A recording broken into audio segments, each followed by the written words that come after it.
أعوذ بالله السميع العليم من الشيطان الرجيم بسم الله الرحمن الرحيم الحمد لله رب العالمين أفضل الصلاة وأتم التسليم على المبعوث رحمة للعالمين نبينا محمد بن عبد الله وعلى آله وصحبه أجمعين أما بعد فالسلام الله عليكم ورحمة منه وبركاته. Mga minabahal po naming mga taga-subaybay, mga minamahal po naming mga kapatid sa pananampalatayang Islam, kung saan mang dako kayo naroroon at naaabot nitong ating pagsasahimpapawid, kayo po'y nakasubaybay pa rin sa ating programang Al-Islam, ang kumpletong pagsuko at paniniwala sa kaisahan ng pagbubukod tangi sa pagsamba kay Allah at ang pagtakwil sa shirk at sa mga katulad at sa mga tagatangkilik nito. Kayo po ay live na nakasubaybay ngayon dito sa ating programa. Dito pa rin sa DXUM 819 kHz sa dahil ng inyong mga radyo. At of course, dito pa rin sa Facebook Live natin. At sa lahat ng ating mga kapatid na nakasubaybay, magandang hapon po sa inyo, sa mga kababayan natin na nagsasaliksik pa ng katotohanan, no? Saan man silang dako naroroon. Hindi na natin maisa-isa kayo sa dahilan na medyo mayroon tayong mga technical problems pa rito na inaayos sa ating live. Pero alam ko na kayo ay mga karamihan regular viewers na po natin, ano. At nagpapasalamat tayo kay Allah sa pagpapaabot natin ng katotohanan ng mensahe ng Islam sa kahit anumang paraan na ating kayang gawin sa abot ng ating kakayanan. Alhamdulillah. At sa punto pong ito ay inshallah ta'ala ay tatalakay po tayo ng mga mahalagang usapin. Kanina po sa Khutbatul Jumu'ah, kung inyo pong napanood sa ating pong page, ang naging topiko po natin ay ang pagsalubong sa darating na bagong taon ng Hijrah. At natapik po natin doon o ating emphasize, no? Nabigyang diin natin doon ang na ipinagbabawal sa atin yung tinatawag na celebration doon celebration, no, pagdiriwang nitong tinatawag na bagong taon sa Hijrah, lalo na kung bagong taon sa Gregorian calendar, mas lalo pong pinagbabawal yon sa atin na mga Muslim, no? So Hijrah nga bawal, paano pa kaya yung Gregorian o yung iba pang mga bagong taon. Natural na nagbabago ang taon. Tayo ngayon ay nasa ika-27th ng Dhul Hijjah. Inshallah ta'ala, pagpasok ng Maghrib mamaya, ika-28 na yun. So, ang ika-29th ng Dhul Hijjah ay papasok ngayong Sunday. Inshallah. So, at natural yun na nagbabago ang mga taon, nagbabago ang umuusad ang buwan, no? Subalit hindi ibig pong sabihin ito ay magse-celebrate tayo para doon. So paano ba natin pasalamatan si Allah? No, kasi hindi naman totoo 'yon na ang mga Muslim ay hindi mapasalamatin kasi nga walang walang selebrasyon, no? Walang pagsasaya, kumbaga pa. So, ano ba ang wasto dito na pananaw? No? Nagpapasalamat tayo kay Allah sa pagpapasalamat na naaangkop sa kanyang kadakilaan at kalwalhatian. Hindi po na naaayon sa sarili nating kagustuhan o interpretasyon. Ganun po ang pasasalamat kay Allah. Ano po? Inuulit ko po, ang pasasalamat kay Allah subhanahu wa ta'ala ay sa pamamagitan ng pagsunod sa Kanya. Mariing pagsunod sa Kanya at hindi sa pamamagitan ng mga bagay na nakasaklaw lamang ng emosyon.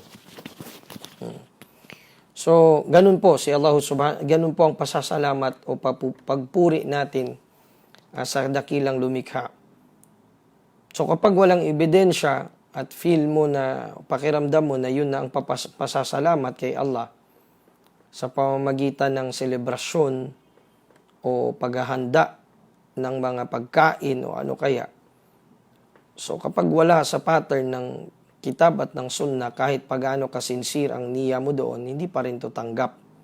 No? So, may mga tinatawag na regulasyon, rules ang ating relihiyon, dawabit, pagdating sa usaping ito. Teka lamang po, moment. Dahil medyo yung ating camera sa live.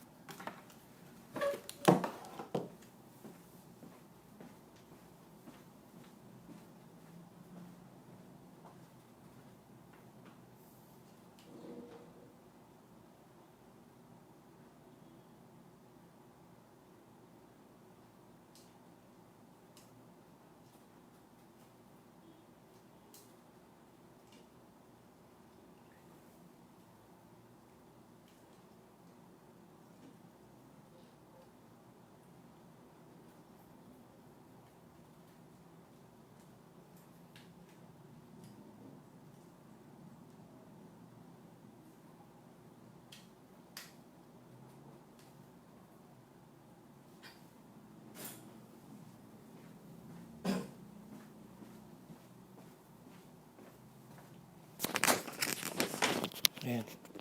So, sa pagpapatuloy po natin, mga kapatid, ay inuulit po natin, wala pong selebrasyon na tinatawag, no, ng tinatawag na ikay Amun Jadid o celebration, New Year celebration.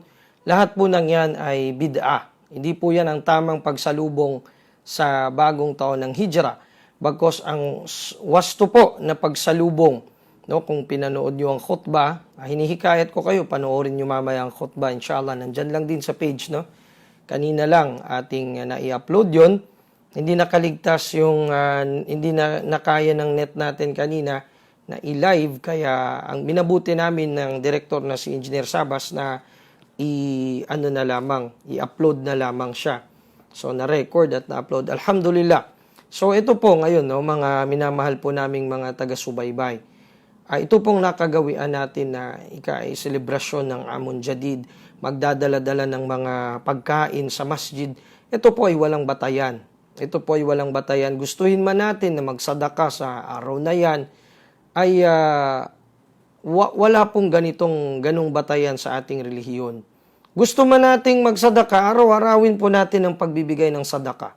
Hindi po kailangan na magtaksis tayo sa bagay o mag-exclusive tayo sa bagay na hindi tinaksis ng ating Sharia. So yun po ang ating patungkol po sa bagay na yon, sa usaping iyon. Ang ating pagpapaabot ng salam sa mga kapatid nating ustad na dumating, no, nasa kabilang kwarto lang sila. Inam na sana ay tumuloy sila rito sa loob ng booth natin. Sina Ustad May sila Jula at si Ustad Harun Dahim. No? Ayan. Salam sa ating 47 online viewers, mula kay Nur Ahmad Nasaluddin Sahibul, kay Mustafa Makabangan from Makkah, kay Abu Farwa dyan sa Sibugay, ang aking schoolmate na si Sheikh Bashir, si Sally Kanua ng Panabo, Davao del Norte, naway makarating sa family ko ang da'wa ni Ustad. Amin. Si Princess Rhea Mar Muqtadir ng Jeddah, Saudi Arabia, si Jordan Aras, si Yang Insam Ismail at iba pa. Ayun. So, ganina nga ay na-topic natin sa Khutbatul Jumu'ah kanina ang patungkol sa hilal. No? So, sa mga pagtatawkit o pagbibigay, pagtatakda ng oras sa syara. Kailan natin, halimbawa, kailan ang pagpasok ng Muharram, ng ganun. Dahil murtabit o nakatali ang pagsamba natin sa mga awkat o sa mga takdang oras na ito. So, hindi pwede na sabihin nating sa Gregorian calendar tayo babatay. So, wala pong ganun. Hindi tayo pwedeng bumatay doon sa idda ng ating mga, tawag dito, yung mga mayroong nagtalak o hindi kaya doon sa mga byuda o idda ng mga, sa idda ng mga kababaihan at sa tinatawag na haul pagdating sa zakah. So lahat po ng yan ay nakabatay sa hilal. No? Kaya sabi ni Allah subhanahu wa ta'ala sa suratul Baqarah, sabi niya ay yas'alunaka 'anil ahilla qul hiya mawaqitul lin-nasi wal hajj. Sabi ni Allah subhanahu wa ta'ala, tinatanong kanila ay Muhammad patungkol sa mga ahilla, sa mga buwan, sa mga bagong buwan, sa new moons, no? Plural po ng hilal. Sabihin mo ay Muhammad na ito ay ito ay oras na nakatakda sa sangkatauhan at para sa banal na paglalakbay, ang Hajj. Obligadong paglalakbay doon sa Makkah. So, nangangahulugan, ito po ay nakatakda, itong hilal, ay mayroon po siyang espesyal na kinalaman at kaugnayan sa mga pagsamba. Kaya nga po, ang sino namang nagmumuraa o binabantayan niya itong mga sagisag ng Allah subhanahu wa ta'ala na ito, kagaya ng araw, ng bituin, ng buwan, ng anino, sa pagtingin sa oras ng pagdarasal, sa mga buwan, pinuri sila ng Rasulullah sallallahu alaihi wasallam sa musnad ni Imam Ahmad na diniklara ni Sheikhul Albani na sahih. Sabi niya, inna lillahi ibadan yura'una ash-shamsa wal qamara wan nujuma wal adilla fi dhikrillahi azza wa jal. Sabi ng Propeta Muhammad sallallahu alaihi wasallam, si Allah subhanahu wa ta'ala ay mayroong mga alipin. Inna lillahi ibadan na pinapangalagaan nila ang mga bituin, mga araw at ang mga anino sa pag-alala kay Allah, meaning sa pagsamba sa Kanya. So, naroon na yung titingin tayo sa kalangitan, sa pagtukoy ng Salatul Fajr, titingin tayo sa mga anino pagdating ng Salatul Dhuhr, sa Salatul Asr. Although mayroon ng tinatawag na mga schedules na ito, pero titingin ka pa rin doon. Dahil yun ang nasa kitab, yun ang nasa hadith ng Rasulullah sallallahu alaihi wasallam. At amana ito. Ito po'y pagkakatiwala, no, sa lahat ng mga muadzinun at mga a'immah. So, ganun din pagdating sa mga buwan. Titignan natin kung nakapasok na ba ang hilal, nakita ba ang hilal ng sumunod na buwan na yan sa ika-29th na buwan ng naunang buwan, o na araw ng naunang buwan. For example, sa Dhul Hijjah, ang 29th na araw ng Dhul Hijjah, papasok ngayong Yawmul Ahad. So sa Maghrib ng Yawmul Ahad, kung makita ang hilal, ustad, di ba, ang inutos lang sa siyam at sa siyam lang ang pagsisimula at pagtatapos. Sa yun ang explicit, no? Yun ang textual na mababasa mo, sumu li ru'yatihi wa aftiru li ru'yatihi. Hindi ba? Mayroong nairiwaya mula kay Imam Ahmad na sa kanyang musnad na mas kumpleto pa doon sa kwan na yun, sa teksto na yun. Ito ang sinabi ng Rasulullah sallallahu alaihi wasallam. Sabi niya rito, sa riwaya pala ni Imam al-Baihaqi, ganun din sa musnad ni Imam Ahmad at si Imam Hakim at sinahin niya ito, Ja'alallahu al-ahillata mawaqitun linnas. Ginawa ni Allah subhanahu wa ta'ala, nilikha niya ang mga buwan bilang pagtatakda o oras sa mga tao. Fasumu li ru'yatihi wa aftiru li ru'yatihi fa in ghumma alaykum fa'uddu 30 yawman. Ito naman mula kay ganun din kay Ahmad, kay Ibn Adi, kay Daraqutni, ganun. Sabi ng Propeta sallallahu alaihi wasallam, sabi niya, nilikha ni Allah ang mga buwan bilang pagtatakda ng oras sa mga tao, kaya't mag-ayuno kayo sa buwan ng Ramadan kapag nakita ninyo ito, at kayo naman ay mag-break ng fast ninyo kapag nakita ninyo ito. Kung naging maulap sa inyong lugar, ay bilangin ninyo o kumpletuhin ng 30 araw. So ito po, specifically, ay nagtuturo sa atin na ang ibra dito, ang batayan, ay sa o general na kanyang rule. Sa lahat. Maparajab yan, mapamuharram, lahat. Papasok doon. Dahil nakabatay tayo sa kung ano ang sinasabi ng buwan. Kung ano ang movement niya. Kung siya ba ay nakita o hindi nakita. Ganon. Dahil na rin sa isang hadith ng Propeta sallallahu alaihi wasallam, "Idza ra'aytum hilala dhil hijjah," ayun no, kapag nasaksihan ninyo, nakita ninyo ang hilal ng Dhul-Hijjah, hindi sinabi doon na idza a'dadtum wa hasibtum anna Dhul-Hijjah kad dakhal, hindi ganon. Ibig sabihin ay kung inyong naisip o inyong nabilang na ang Dhul-Hijjah ay pumasok na, hindi ganon.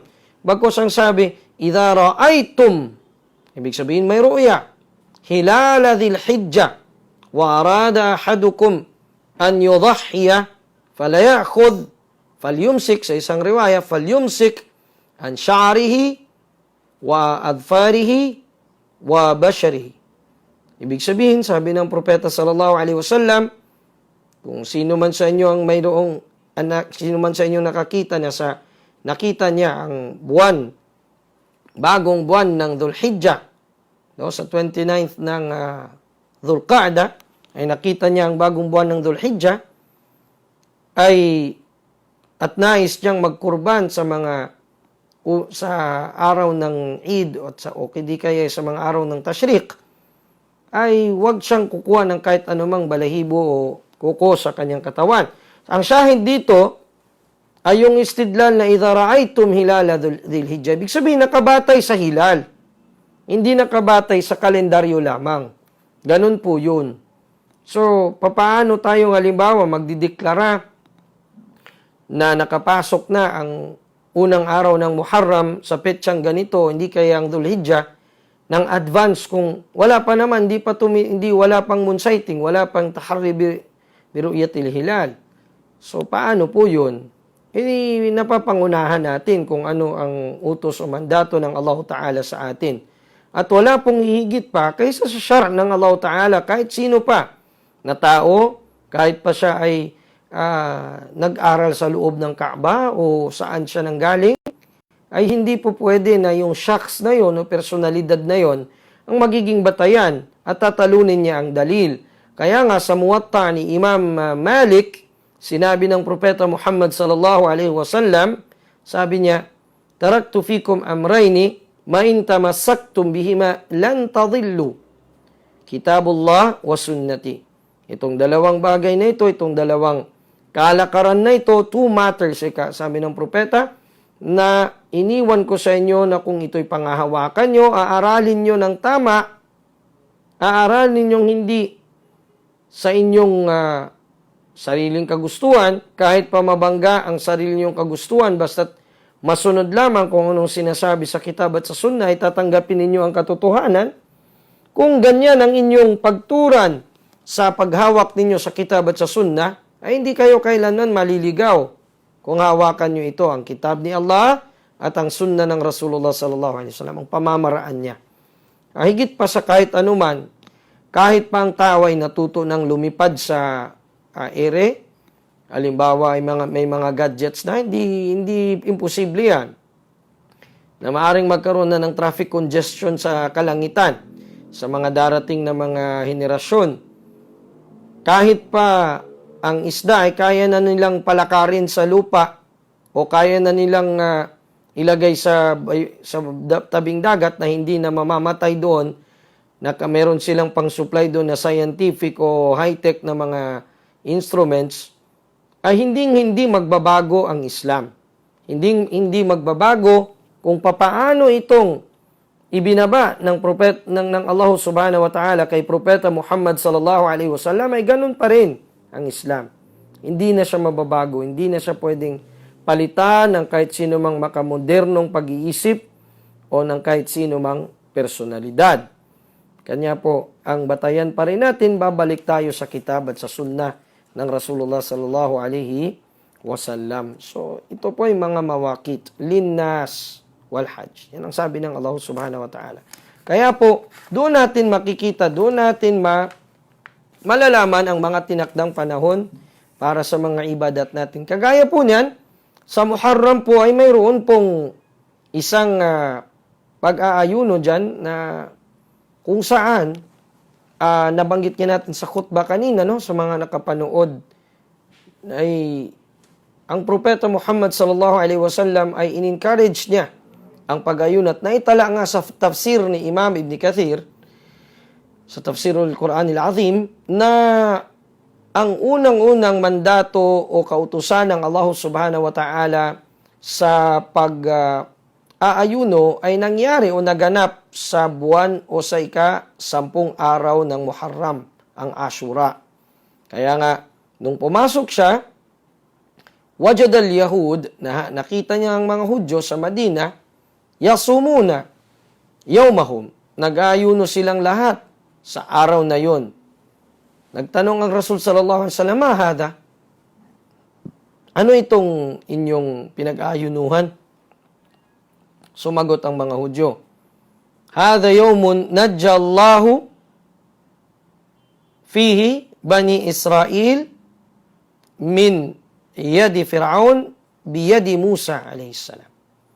Ito yung araw na niligtas ng Allah subhanahu wa ta'ala ang Bani Israel sa kamay ng Fir'aun sa pamamagitan ni Musa alaihi salam.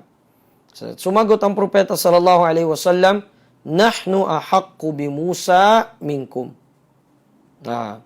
Fasamahu wa amara bi siyamihi. Kami ay mas karapat dapat kay Moises kaysa sa inyo.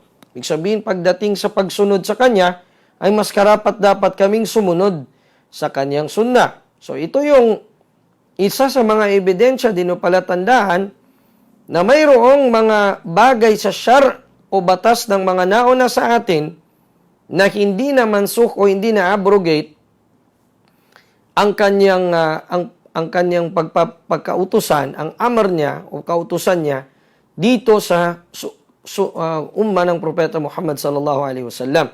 Dito sa pagdating sa sharia ng Propeta Muhammad sallallahu alaihi wasallam. Pero kung papaano nilang ginawa yon, ang kayfiya, ang shakel o paanong hugis, anong anyo, ay hindi po natin yon saklaw. Dahil iba po ang sa atin tinakfif ng Allah subhanahu wa ta'ala, pinagaan kaysa sa mga kumpara sa mga naunang umam. No, sila ay meron silang wisal. Sabihin noon, yung bangkas para sa mga propeta na kahit sa gabi ay mag-aayuno sila. So samantala sa atin, ilalis yun. Ang pag-aayuno sa atin ay hanggang sa lumubog ang araw. Pag lumubog ng araw, gumabi na, ay pwede tayong kumain, uminom ng tubig at ano pang mga ipinagbabawal sa araw ng pag-aayuno mo na pinapahintulutan na sa gabi. So ito po ay palatandaan ng syara' mang kabla na batas ng nauna sa atin na pinagpatuloy sa panahon ng propeta Muhammad sallallahu alaihi wasallam. So ganun din po mga kapatid sa Islam, ang kasunod po nito ay ang tinatawag na pag-uutos niya ng pag-aayuno sa araw na yon. Fa amara bi siyamihi, pinag-ayunuhan niya ang araw na yon, wa amara bi siyamihi. Hindi po ibig sabihin nito ay nangungupya ang propeta sallallahu alaihi wasallam sa mga Hudyo. Hindi po. Bagkos ayon nga sa paliwanag ni Imam Ibn Hajar al-Asqalani sa Fathul Bari, Sharh Sahih al-Bukhari, ay zahir ito, sabi niya, na ang gusto niya rito na si Propeta Muhammad sallallahu alaihi wasallam sa kanyang buhay, kana yasumul ashir. Ibig sabihin sa ika-10 ng Muharram ang naayanuhan ng Propeta sallallahu alaihi wasallam. No? At pagkatapos ay hamma bisawmi at-tasi'. Pagkatapos nito ay, kumbaga nagniya ang propeta, nilayon niya, no? Inintend ng propeta na siya ay mag-aayuno sa ikasyam na araw. Ikasyam na araw ng Muharram. Pero namatay na siya bago pa yun naganap. At bago siya namatay, ay sinabi ng propeta, "Law ishtu aw baqitu ila qabilin, la asuman at-tasi'." Kung mabubuhay pa ako sa darating na taon, mananatili pa ako, ay aayunuhan ko tiyak ang ikasyam na araw ng Muharram. So, merong ihtimal, sabi ni Imam Ibn Hajar al-Asqalani, rahimahullah, sa pagsasabi na yun ng propeta na ayunuhan niyang ikasyam na araw bago ang ikasampung araw ng Muharram, yahtamil ma'nahu, o ang pinaka posible na ang ibig sabihin nito, annahu la yaktasir alayhi. Ibig sabihin na hindi kaaya-aya na i-focus mo lamang o nakalimita lamang ang pag-aayuno ng Ashura doon sa ikasampung araw, no, ng Muharram. Yun po ang ibig sabihin. Okay? So, sabi rito, bal yudhifuhu ila yawmil ashir. Bagkos ay idugtong ang ikasyam na araw sa ikasampu. Imma ihtiyatan lahu, sabi ni Imam Ibn Hajar, bilang sabihin na natin pagprotekta, precaution. Anong ibig sabihin? Ihtiyatan lahu, ibig sabihin ay upang makuha din ang ikasyam na araw, ikasampu. Dalawa na ang kanyang reward. Wa imma mukhalafatan lil Yahudi wan Nasara. Wa huwa al-arjah, at ito daw ang rajih, itong malakas, na ang rason dito ng propeta ay bilang pagsalungat sa mga Hudyo at sa mga Kristiyano na sa ikasampung araw ng Muharram lamang sila nag-ayuno o nangingilin. Ang tawag dito nila pangilin eh. Tinatawag nila itong Yom Kippura. Yom Kippura, no, sa mga Hudyo. Kafara, kumbaga, sa Arabic. Yung bang araw ng the Day of Atonement o paghingi nila ng kapatawaran. So, ang ginagawa ng mga Hudyo dito, halata silang mag-ayuno, naglalagay sila ng alikabok sa kanilang ulo, nagdadamit sila ng sako bilang pakikiisa nila sa pagbabalik loob. So, sa atin, sa Islam, pag nag-ayuno ka, ay ipakita mong para kang hindi nag-ayuno. Ganon ang ano doon. Ibig sabihin noon, parang natural lang, parang wala. Wabihi yush'ir ba'du riwayati Muslim. At ganun din, sabi ni Imam Ibn Hajar al-Asqalani, na ito ang pakipahiwatig ng mga riwayat ni Imam Muslim. At kay Imam Ahmad naman, mas specific ito. Ang mula kay Ibn Abbas, radiyallahu anhuma, marfu'an, kumbaga marfu' o kahit siya ay daif, ay inangat ang kanyang daraja patungo sa Rasulullah sallallahu alaihi wasallam. Sabi niya, sumu yawma Ashura. Sabi ng propeta, mag-ayuno kayo sa araw ng Ashura. Wa khaliful Yahuda wa sumu yawman qablahu aw ba'dahu. Sabi ng propeta, salungatin ninyo ang mga Hudyo at mag-ayuno kayo ng isang araw bago ang Ashura o hindi kaya pagkatapos ng Ashura. So, nangangahulugan na pinakamainam na gawin as-sawmu qablahu wa sawmu ba'dahu. No? Either one day before or one day after. Or kung didiretsuhin mo yung tatlo, pwede rin.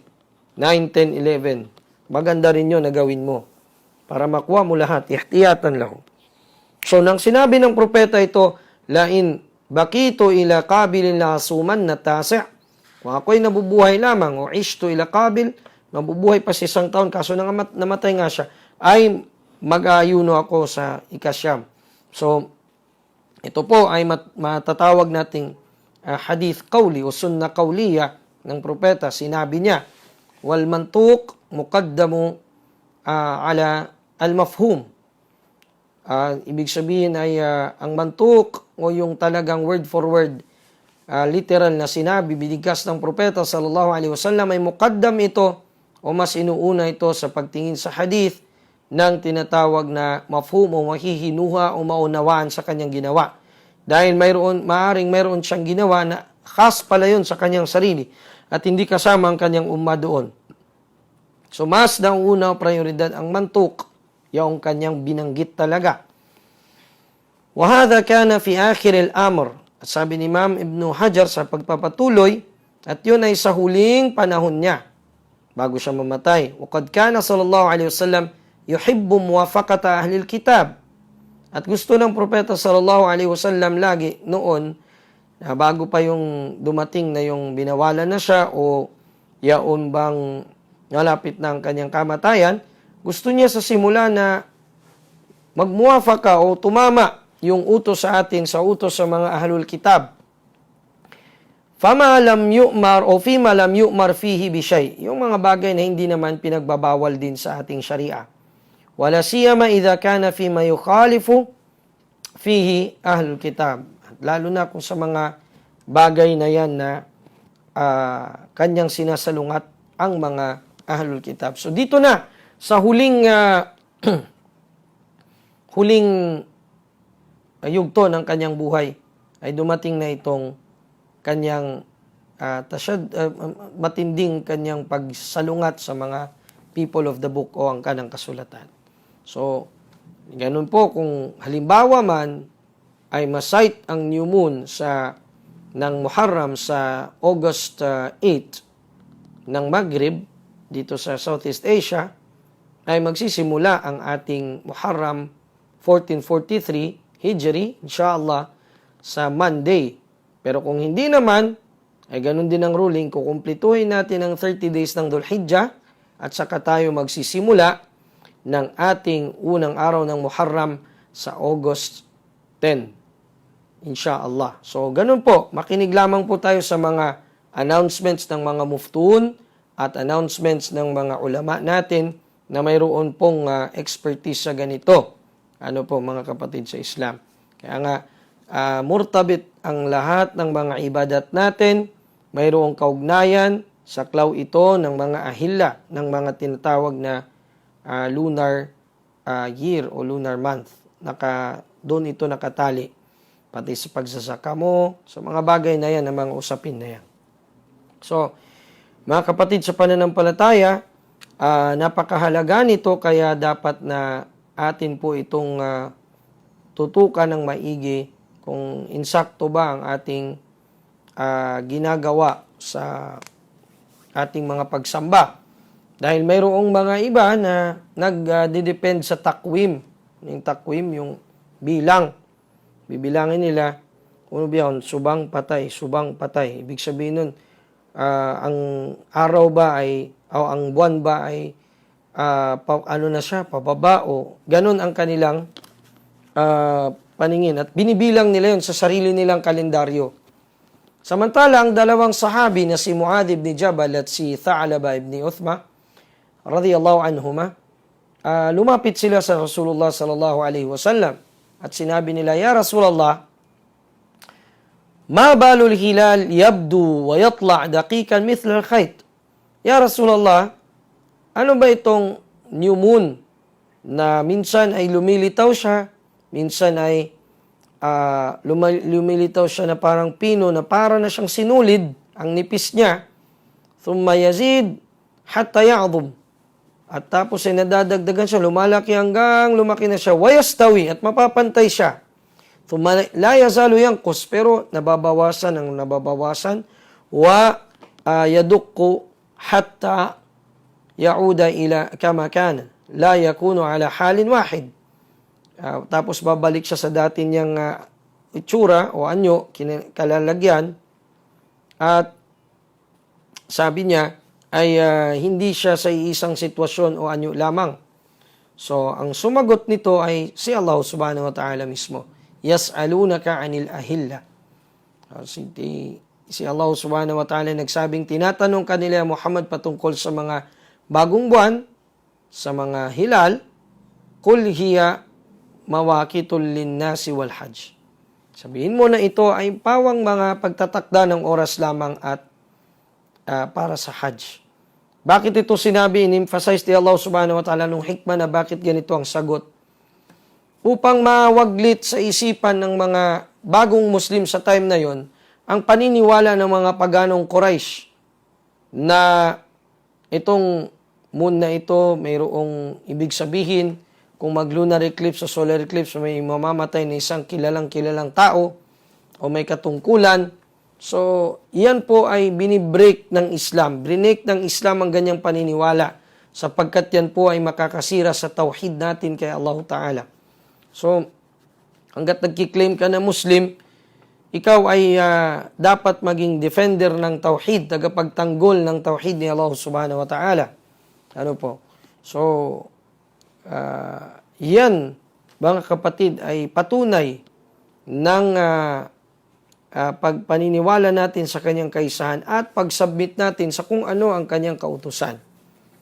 Sa mga simpleng sagisag na yan ng hilal, akala natin magaan lang na bagay, pero yun pala ay may kinalaman sa mga ibadat natin, sa mga pagsamba natin kay Allah Subhanahu wa Ta'ala. So, sa puntong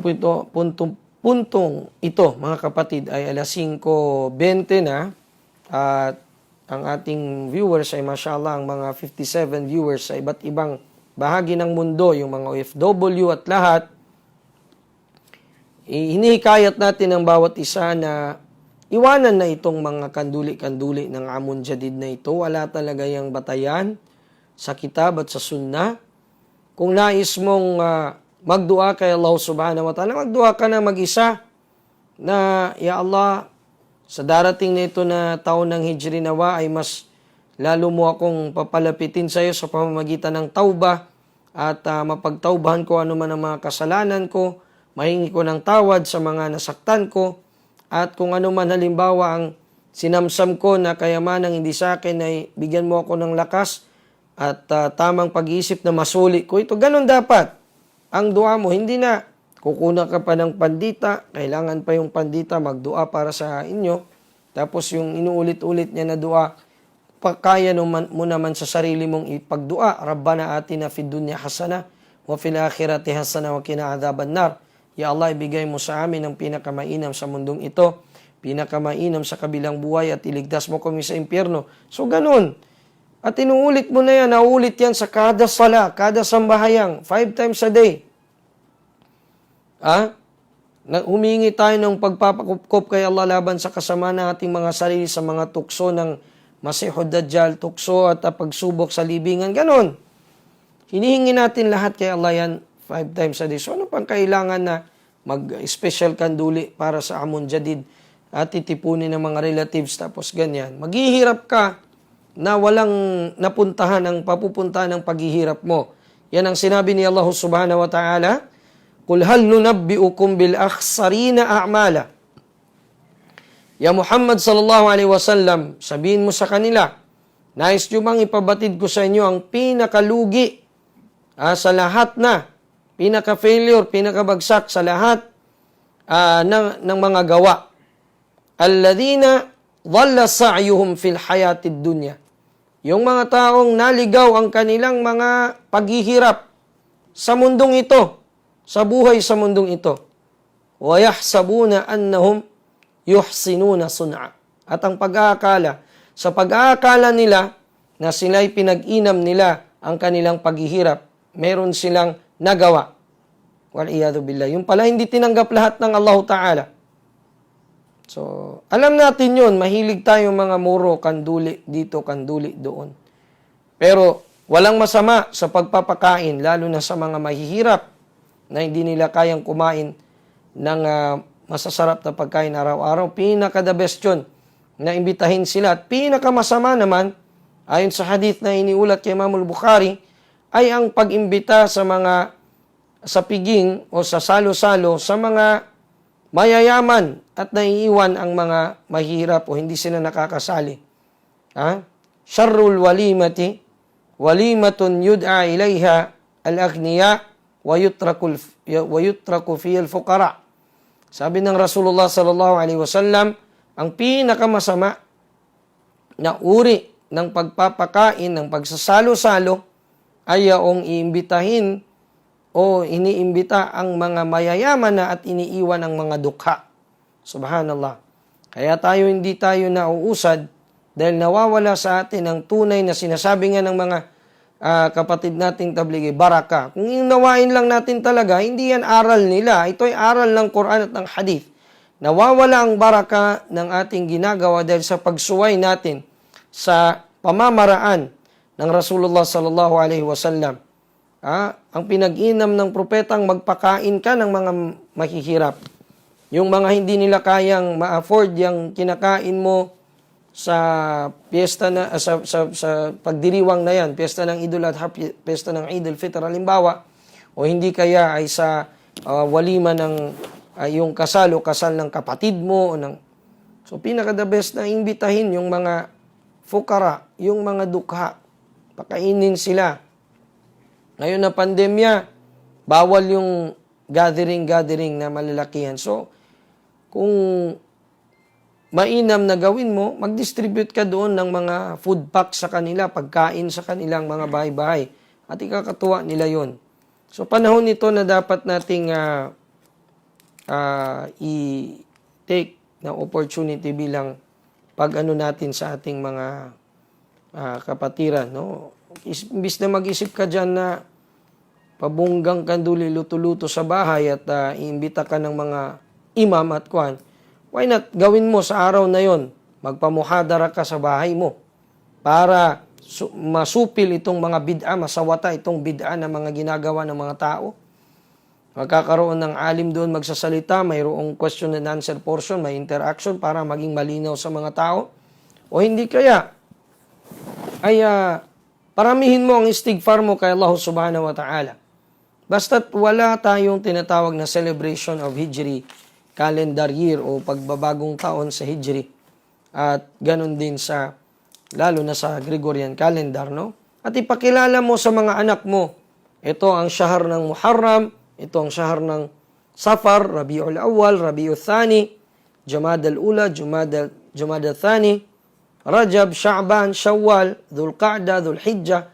So yung 12 months na yon ng isang buong taon Islamic year ay makikilala ng ating mga anak at hindi mawawala sa kanilang diwa yon dahil doon mo sila tinarbiya.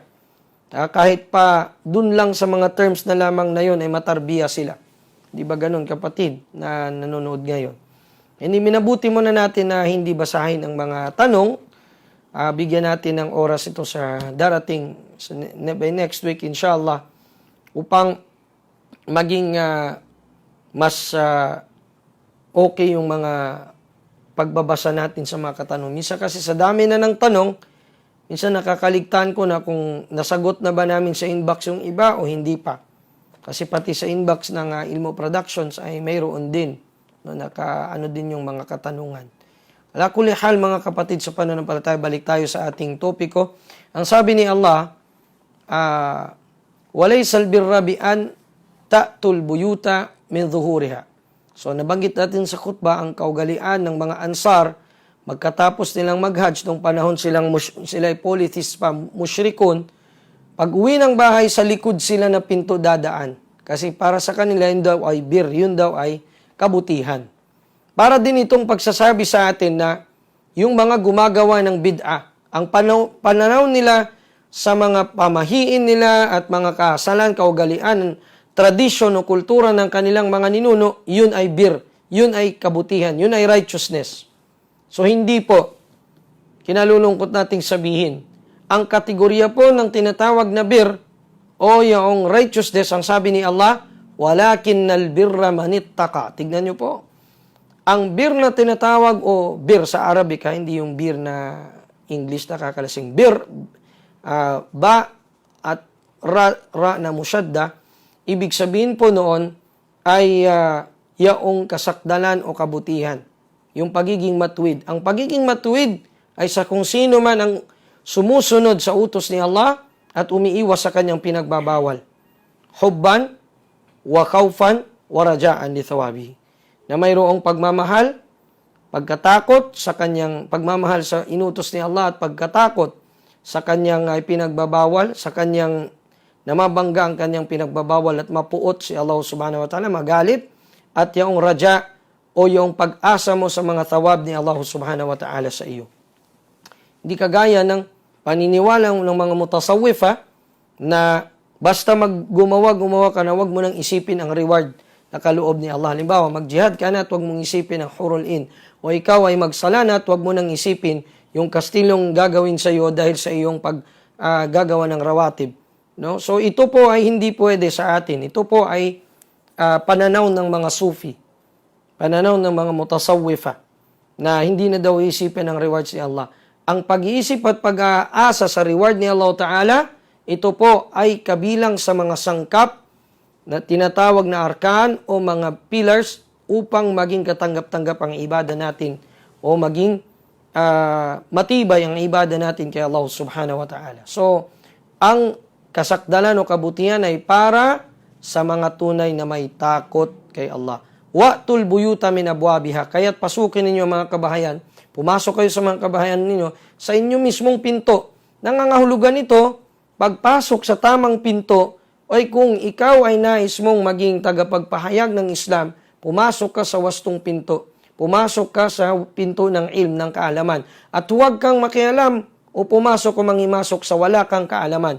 Wala takfu ma laysa laka bihi ilm. Inna as-sam'a wal basara wal fuada kullun ulaika anhu mas'ula. Sabi ng Allah Subhanahu wa Ta'ala, huwag mong ipilit ang bagay o sagupain ang bagay na wala kang kaalam-alam. Tunay na ang pandinig, ang paningin at ang puso, lahat ng ito ay tatanungin ni Allah Ta'ala. Wala na po tayong oras, mga minamahal po naming mga taga-subaybay, at kami po ay nagpapasalamat sa inyong mahusay na pagsubaybay sa amin. Kami po ay nag-iiwan sa inyo ng isang assalamu alaikum wa rahmatullahi wa barakatuh.